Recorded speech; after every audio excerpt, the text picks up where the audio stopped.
Hello guys, আসসালামু আলাইকুম। আপনারা কেমন আছেন? জীবন ও ব্যস্ততার এক অভ্যন্তর সীমাকরণ। এক সময় কত মানুষের সাথে গভীর সম্পর্ক ছিল, কত বন্ধু ছিল, কত আত্মীয় স্বজন ছিল। দিন শেষে আড্ডা, নিরন্তর গল্প আর হাসি ঠাট্টা মিলে থাকতাম। কিন্তু এখন সময়ের স্রোতে সবাই যেন কোথায় হারিয়ে গেছে।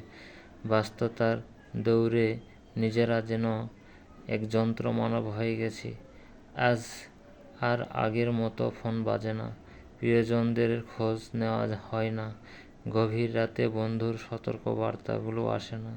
জীবন এতটাই বদলে গেছে যে এখন যদি কাউকে ফোন দিতে চাই, তখন যেন হাজারো চিন্তা ভর করে। উপযুক্ত সময় কি এটা?